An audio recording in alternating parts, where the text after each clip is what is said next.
All right, so today we are going to deep dive headfirst into this whole Russia-Ukraine war thing. And, the quest for peace. Like, how do we even get there? And we have all these different sources, right? We got press conferences from EU leaders.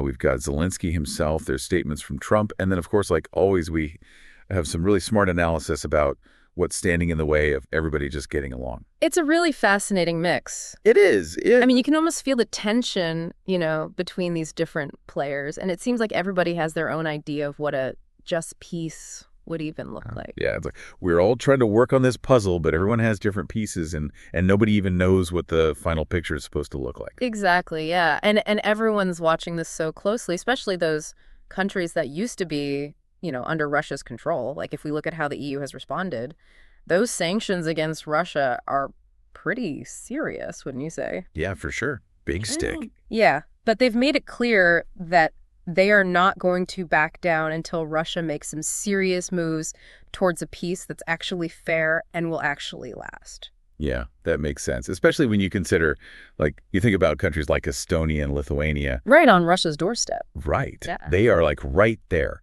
Yeah. And their leaders are saying, like, hey, wait a minute.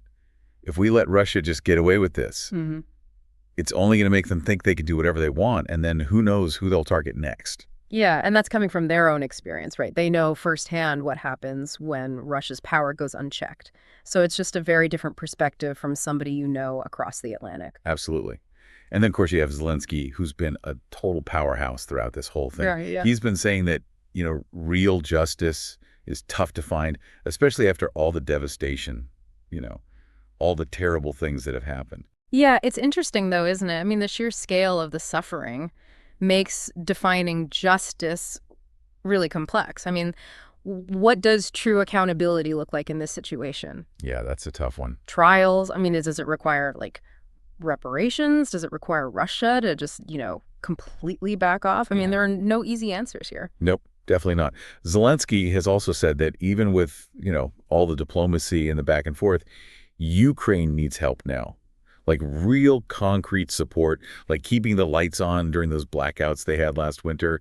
Remember that story about Zelenskyy needing those 6 specific energy systems? Yes. Yeah. Spanish Prime Minister Sanchez just said, yeah, no problem, and sent them right over, which really shows, I think, the trust that's built up between Ukraine and its allies. But it also shows, how much they need that constant help. They do, yeah.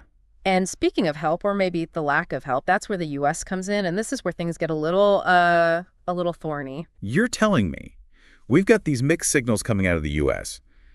Historically, they've been huge supporters of Ukraine, but then we have former President Trump's statements. Well, his recent criticisms of Zelenskyy and how he's handled the war have really stirred things up. Oh, yeah. Allegations of misused funds, a lack of democratic process. I mean, those are pretty serious accusations. And then there's the whole I could have ended the war in weeks thing. Yeah. Right. And the whole criticizing how Biden's communicating with Putin. Yeah. And let's not forget his suggestion of maybe, incorporating some economic development deals with Russia into any kind of peace agreement, particularly, focusing on things like rare earth minerals. Right. It's definitely a different way to look at things, how to approach this whole situation. It is. So we've got this real tension then between how the current U.S. administration and its European allies are handling things. Yeah. They're focused on backing Ukraine and showing a united front against Russia. And then you have Trump who's saying we need a solution like yesterday. Yeah. And that difference in approach brings up some big questions, right? I mean, for one, what does this say about how reliable the U.S. really is on the world stage? I mean, it's one thing to talk about past support, but it's a whole other thing when those commitments don't seem so solid anymore. For sure. And then how do these mixed messages affect European leaders? Yeah. They're already dealing with their own anxieties about this whole thing and trying to figure out where they stand. Exactly. That's a really important point. The transatlantic partnership, that bond between the U.S. and Europe, has been super important for global security for decades. So any cracks in that foundation are going to send shockwaves through the whole system. Okay, so we've got this pressure cooker of international relations with everyone trying to figure out what their role is in all of this. And then on top of that, there's this very real push for actual peace talks. Right, but even the idea of peace talks is complicated, right? Of course, yeah. I mean, some leaders, like President Macron of France, are all about finding ways to build peace, to stabilize things.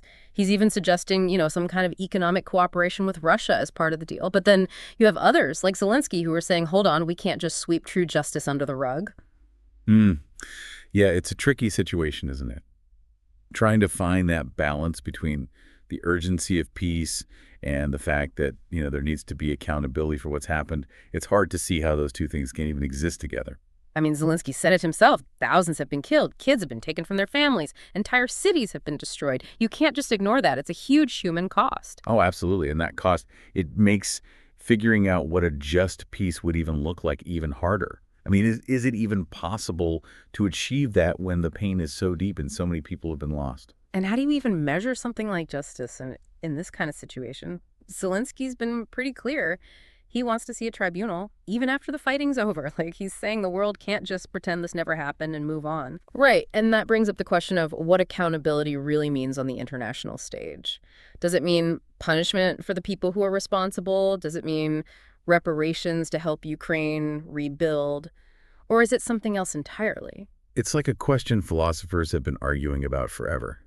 And here you have all these different players with their own ideas about what a fair outcome would even look like. We've already talked about, how the EU is using sanctions and Trump's pushing for a more like deal-making kind of approach. But even within Europe, there are different ways leaders see the road to peace. Exactly. Take the idea of a peacekeeping force, which a few leaders have brought up.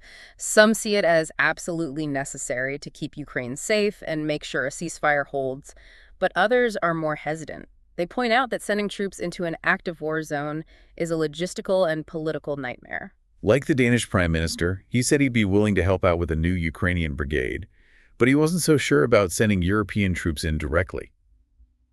It seems like a lot of leaders want to show support, but they also don't want to make the conflict even worse. It's a tough line to walk, for sure. And then there's the whole issue of who would even contribute troops to this force and who would be in charge of them. The Lithuanian president, for example, has been pretty vocal about needing a clear set of rules and a strong, unified response if the ceasefire is broken. Right, so even if everyone agreed on having a peacekeeping force, the details of how it would actually work would be a whole other mess. And this all comes back to the bigger picture that a lot of leaders have been talking about, like the president of the European Council. This isn't just about Ukraine, it's a threat to the security of all of Europe. And that's something the countries that used to be part of the Soviet bloc really understand, especially those in the Baltic region. They know what Russia is capable of, maybe better than anyone else. They see this war as a warning sign. This is what could happen if Russia isn't stopped. So the stakes are really, really high here. It's not just about helping Ukraine win this one fight. It's about preventing more conflicts in the future and keeping all of Europe safe. And that's where the U.S.'s role becomes even more important. We talked about the mixed messages coming from Washington, especially from Trump. And those statements, they've definitely made European leaders nervous. They're worried that if the U.S. changes its policy, it could embolden Russia and undermine all the work they've done to support Ukraine. The idea that the transatlantic partnership, this bedrock of global security, might be falling apart is a pretty scary thought for a lot of people. And with the U.S. presidential elections coming up, the uncertainty about what American foreign policy will look like in the future just adds to that anxiety. It's a reminder that international relations are always in flux. Alliances shift, priorities change, and the whole global landscape can change incredibly quickly. So how do we make sense of all of this? What are the chances of seeing a real, lasting peace in Ukraine anytime soon? Honestly, with all the different viewpoints, the positions people are dug into, and the fact that things could escalate at any moment, it's really hard to see a clear path to a genuine peace. Wow, you're usually the optimistic one, so that's not exactly reassuring. But as you always say, history is full of surprises, right? It is. And maybe one of the most interesting things to watch here is how the Nordic-Baltic region is stepping up. These countries have been rock solid in their support for Ukraine since the very beginning. Yeah, they've been providing weapons, training, financial aid. They haven't hesitated to condemn what Russia is doing. And their location is strategically super important, don't you think? Absolutely. They're right on the front lines, so to speak. And as the Norwegian Prime Minister said, they're actively working together to strengthen their own defenses in the region. So they're not just reacting to this crisis, they're taking steps to get ready for a future where Europe might be a much more dangerous place. Exactly. They're already playing a major role, and their influence could become even stronger, especially if that transatlantic partnership weakens. Definitely something to keep an eye on. And in the middle of all the geopolitics, we can't forget the smaller but still important acts of support. Like we mentioned earlier, Spain providing those energy systems to Ukraine when they had those blackouts. Right. It shows that even countries that don't have huge militaries can still make a difference. Those gestures of support are so important, especially during a crisis like this. It's a little bit of light in a pretty dark situation. Okay, so we've talked about all these different visions of justice, the challenges of making a lasting peace, and the possibility that the balance of power in Europe could change in some big ways. And we've looked at the human cost of this war, the stories of resilience, and the amazing examples of how countries are working together to help. It feels like we're at a turning point. There's so many different ways things could go from here, and it all depends on this mix of economic interests, political maneuvering, and people's desire for peace and security. And let's not forget about the power of ideas. Like President Naseda's idea for Ukraine to join the EU by 2030, that's a pretty bold vision, wouldn't you say?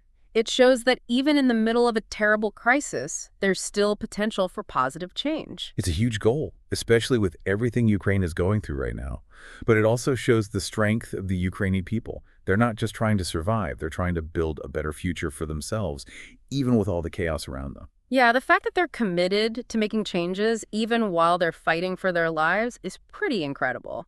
It really highlights how much they want stability, prosperity, and a place in the European community. It's a great example for other countries that want to join the EU too. If Ukraine can make progress towards those goals during a war, it shows that it can be done no matter how tough things are. But at the same time, we have to be realistic about how challenging it is to join the EU. Like the European Commission president said, there are certain standards that need to be met, and it's a very political process. And there's no guarantee that Ukraine will be able to meet all those requirements while the war is still going on.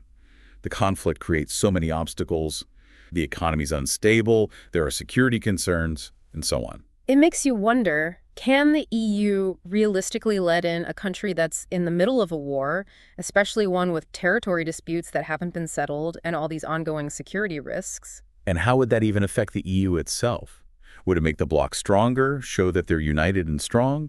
Or could it cause more division and make existing problems worse? Those are tough questions to answer. Deciding whether to give Ukraine EU membership will have huge consequences, and it's a debate that's probably going to go on for years. It reminds us that the road to peace and stability is rarely easy.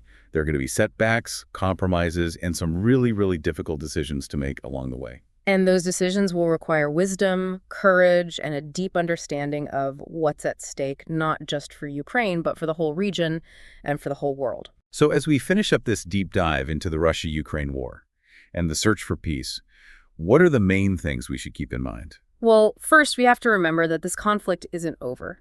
Things are constantly changing, the stakes are incredibly high, and it could always get worse. And like we saw from all the different opinions in these sources, there's no simple solution, no magic wand we can wave to make peace happen. It's going to be a long, complicated process that requires compromise, diplomacy, and a real effort to address the root causes of this conflict. Definitely. And second, we can't forget about the human cost of this war. The suffering of the Ukrainian people is immense, and any solution has to put their well-being and safety first. And we have to think about the ripple effects this is having on global security. It's shown us weaknesses in the international order, made us question how effective deterrence really is, and highlighted how fragile peace can be in a world with so many competing powers. Third, we need to be aware of how the balance of power in Europe might be shifting. The Nordic-Baltic region becoming more influential, the EU's changing role, the uncertainty around the future of the transatlantic partnership. These are all things that will shape how secure Europe is in the coming years. And finally, even with all the darkness and destruction, there are still some reasons to be hopeful. The resilience of the Ukrainian people, all the examples of countries helping each other, and the ongoing diplomatic efforts, they all offer a glimmer of hope. The path to peace might be long and difficult, but it's a path worth fighting for with everything we've got, and a commitment to building a world that's more just and secure. So we're going to leave you with one last thought to think about. Imagine it's 3 years from now. Do you see a real peace agreement in place? Or is the conflict still going on? What role did the U.S. play in how things turned out? Did Ukraine join the EU? And how has the balance of power in the world changed? There are no easy answers, but by grappling with these questions, by really trying to understand the complexities of this conflict, we can all help create a more informed and nuanced understanding of the challenges and possibilities ahead. Keep asking questions, keep learning, and keep working towards a world where peace wins out. Yeah, it feels like we're at this really crucial point. Like there are so many different paths we could take from here, and they're all shaped by economics, by politics, and by just, that basic human need to feel safe and secure. And we can't underestimate how powerful ideas can be in shaping those futures. Take, for instance, President Nausseda's suggestion that Ukraine should join the EU by 2030. That's a pretty bold idea, don't you think? It's like he's saying that even the worst crises can create opportunities for amazing change. It is ambitious, especially with everything Ukraine is dealing with right now. But it also says a lot about the spirit of the Ukrainian people. They're not just focused on surviving. They're actively trying to build a better future, even with all this chaos going on. It's amazing, isn't it? Their commitment to reform while they're literally fighting for their existence. It really emphasizes how much they want stability, prosperity, and to be a part of the European community. And it sets a powerful example for other countries that are hoping to join the EU, too. I mean, if Ukraine can make progress towards those goals during a war, it sends a message that anything is possible, no matter how tough things get. That's true, but we also need to be realistic about the challenges involved in joining the EU. As the European Commission president pointed out, there are specific criteria that have to be met, and it's a very political process. Right, and there's no guarantee that Ukraine will be able to check all those boxes while the war is still going on. The conflict throws a wrench in everything, the economy, security concerns. It's a long list. It raises a question, Can the EU realistically integrate a country that's in the middle of a war, especially one with unresolved territorial issues and ongoing security threats? And what would that even mean for the EU as a whole? Would it make the bloc stronger, project this image of unity and resolve? Or could it create internal divisions, maybe even make existing tensions worse? Those are big questions with no easy answers. The decision to grant Ukraine EU membership will have huge repercussions. It's a discussion that's likely to continue for years. It's a good reminder that the path to peace and stability is rarely a simple one. There are going to be bumps in the road, compromises, and some incredibly tough decisions to make along the way. And making those decisions will take wisdom, courage, and a deep understanding of what's at stake, not just for Ukraine, but for the entire region and for the world. So as we wrap up this deep dive into the Russia-Ukraine war and the possibilities for peace, what are the key things we should remember? I think the most important thing to keep in mind is that this conflict is far from over. The situation is constantly changing, the stakes are incredibly high, and things could always escalate. Yeah, and like we saw from all the different perspectives in these sources, there's no one-size-fits-all solution, no magic formula for peace. The path to resolution is going to be long and complex. It'll require compromise, diplomacy, and a real willingness to tackle the root causes of the conflict. Absolutely. And we can't lose sight of the human cost of this war. The suffering of the Ukrainian people is immense, and any path forward has to prioritize their well-being and safety. We also can't forget about the ripple effects this is having on global security. It's exposed weaknesses in the international order, raised questions about how effective deterrence really is, and just underlined how fragile peace can be in a world with so many competing powers. And, we need to be aware of how the balance of power in Europe might be shifting. The Nordic-Baltic region becoming more influential, the EU's evolving role, the uncertainty surrounding the future of the transatlantic partnership, all of these things will shape the security landscape in the years to come. It's a lot to think about. But even with all the darkness and destruction of war, there are glimmers of hope. The resilience of the Ukrainian people, the acts of international solidarity we've seen, and the continuing efforts of diplomats, they all give us some reason to be optimistic. The road to peace might be long and winding, but it's one worth pursuing. We need to approach it with determination and a commitment to building a world that's more just and secure. So as we bring this deep dive to a close, we'd like to leave you with one final thought. Imagine it's 3 years from now. Do you see a lasting peace agreement in place? Or is the conflict still simmering? How did the U.S. influence the outcome? Did Ukraine join the EU? And how has the balance of power shifted globally? There are no easy answers, but by wrestling with these questions, by really engaging with the complexities of this conflict, we can all contribute to a more informed and nuanced understanding of the challenges and opportunities ahead.